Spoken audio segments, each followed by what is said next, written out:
سویں لال زار پھرتے ہیں تیرے دن اے بہار پھرتے ہیں۔ نحمده ونصلي ونسلم على رسوله الكريم اما بعد فاعوذ بالله من الشيطان الرجيم بسم الله الرحمن الرحيم رب هب لي من الصالحين فبشرناه بغلام حليم صدق الله العظيم وصدق رسوله النبي الكريم الأمين ونحن على ذلك لمن الشاهدين والشاكرين والحمد لله رب العالمين۔ وقال الله تبارك وتعالى في شان حبيبه صلى الله عليه وعلى آله وصحبه وسلم إن الله وملائكته يصلون على النبي يا أيها الذين آمنوا صلوا عليه وسلموا تسليما۔ اللهم صل على سيدنا ومولانا محمد وعلى آل سيدنا ومولانا محمد وصحاب سيدنا ومولانا محمد وبارك وسلم۔ الصلاة والسلام عليك يا سيدي يا رسول الله وعلى آلك وصحابك يا سيدي يا حبيب الله۔ الصلاة والسلام عليك يا سيدي يا رسول الله وعلى آلك وصحابك يا سيدي يا نبي الله۔ السلام علیکم ورحمۃ اللہ وبرکاتہ۔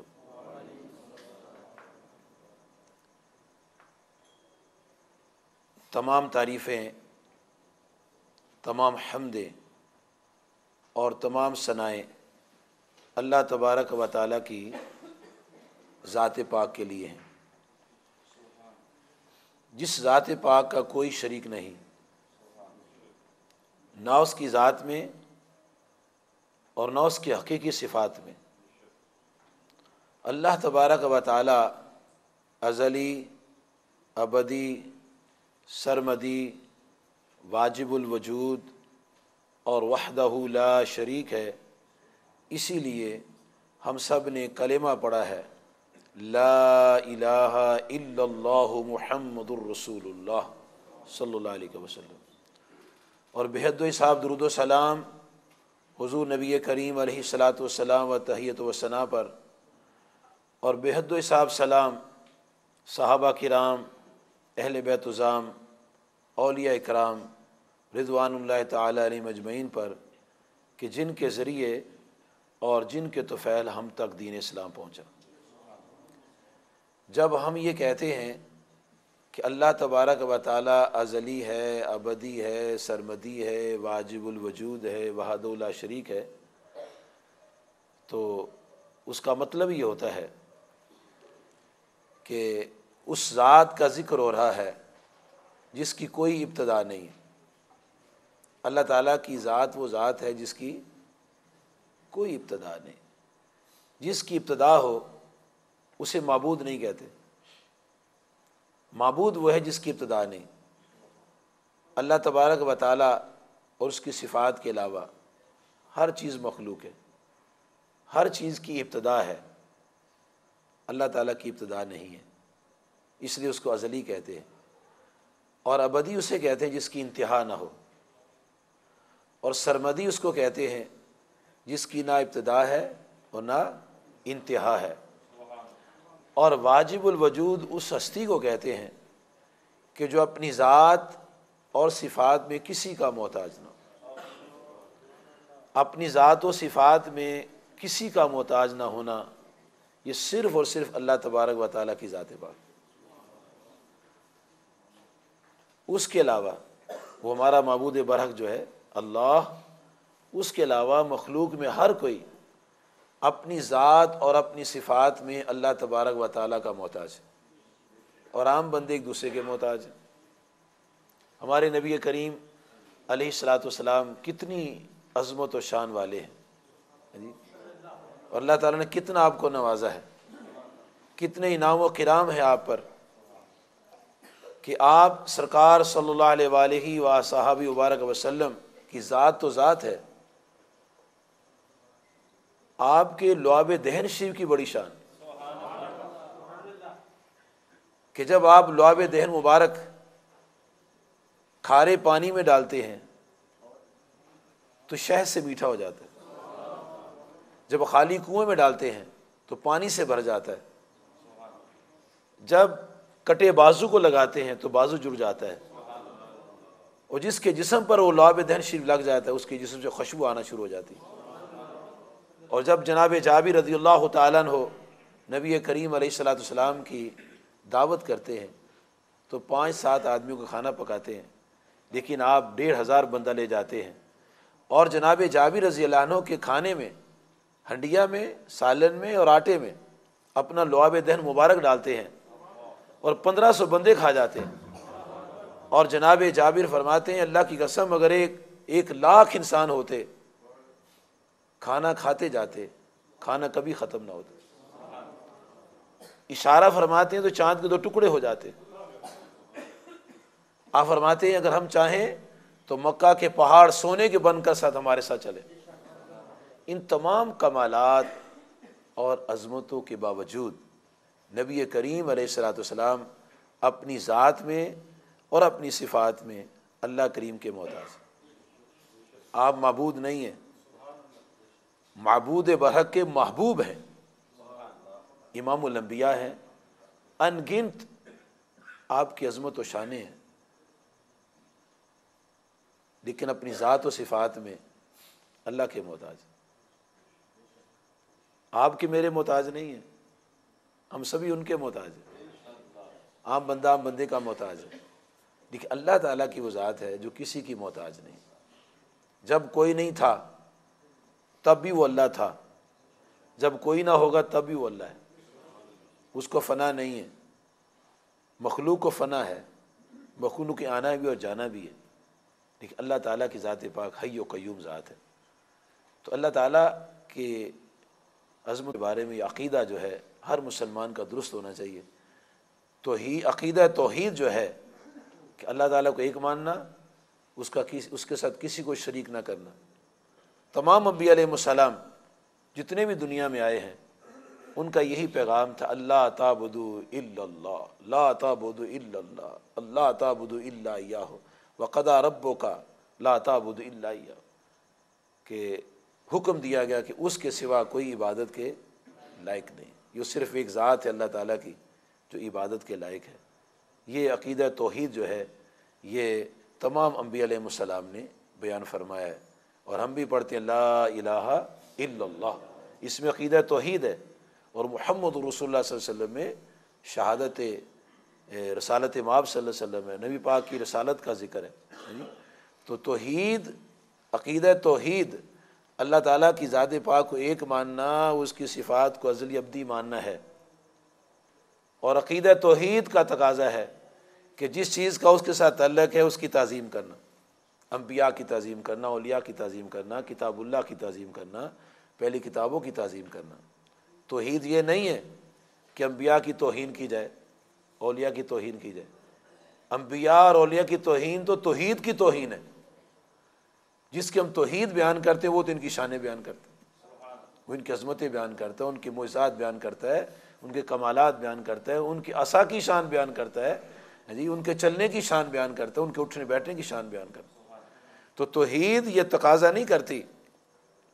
کہ اللہ کے سوا جو اس کی مخلوق ہے، وہ خالق ہے، مخلوق ہے، تو مخلوق میں کسی کی توہین کی جائے یا کسی کی شان کا انکار کیا جائے۔ جس کو اللہ تعالی نے شان عطا فرمائی ہے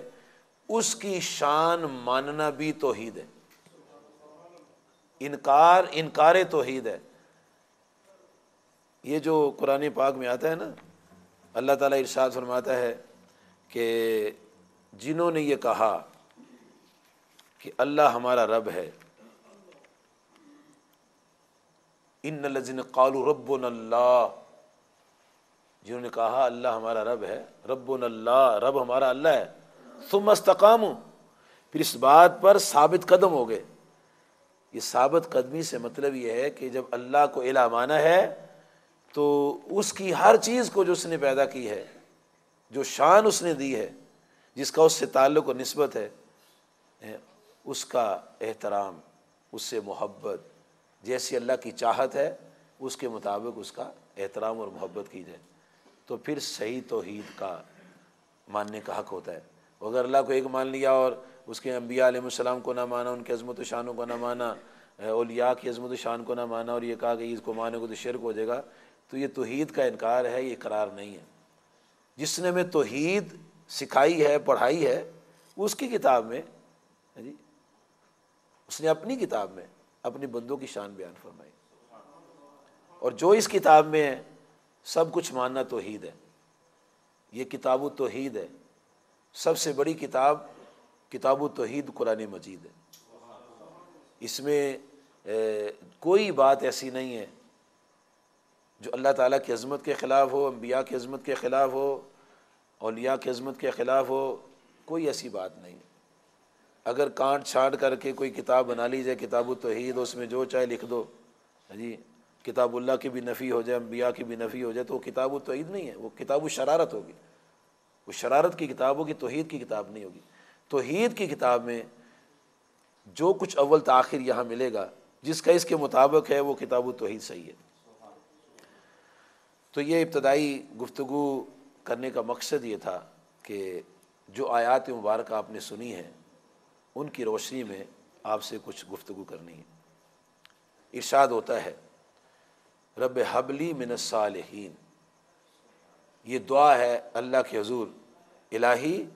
مجھے لائق اولاد عطا فرما۔ فبشرناہ بغلام حلیم، تو ہم نے اسے ایک عقل مند، حلم والے لڑکے کی بشارت عطا فرمائی۔ اسحاق و سباق میں جب پڑھیں گے نا، سنیں گے، تو یہ پتہ چلے گا کہ یہ دعا اللہ تعالیٰ کے پیارے نبی ابراہیم علیہ السلام نے کی تھی، بڑھاپے کے عالم میں، جب کہ ان کی عمر تقریباً 90-95 سال تھی۔ اتنی عمر تک ان کو اولاد نہیں ہوئی، تو پھر انہوں نے اللہ تعالیٰ کے حضور یہ دعائیہ کلمات عرض کیے تھے، رب ہب لی من الصالحین، کہ یا اللہ مجھے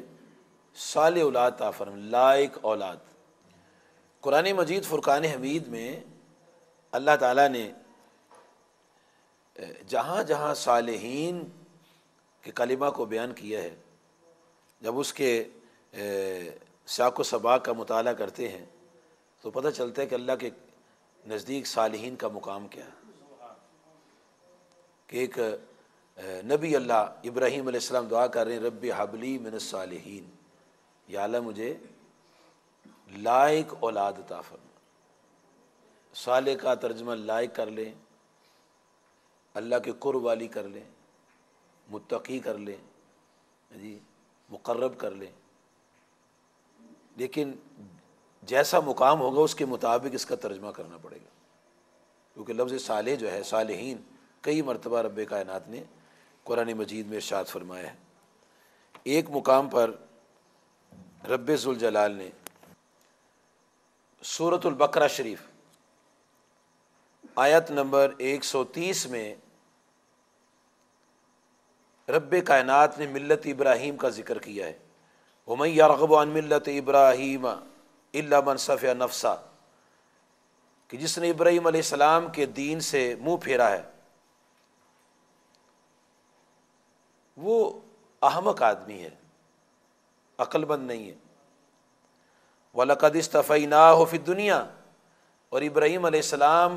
اور ملت ابراہیمی وہ ملت ہے جس کو ہم نے چن لیا ہے، اور جس کے نام پر یہ ملت ابراہیمی ہے، یعنی ابراہیم علیہ السلام، وَإِنَّهُ فِي الْآخِرَةِ لَمِنَ الصَّالِحِينَ، بے شک وہ آخرت میں ہمارے خاص قرب کے قابلیت والوں میں سے۔ یہاں قرب والے، قابلیت والے کے معنوں میں ارشاد ہوا ہے۔ جناب حضرت زکریا علیہ السلام نے جب دعا فرمائی اللہ کے حضور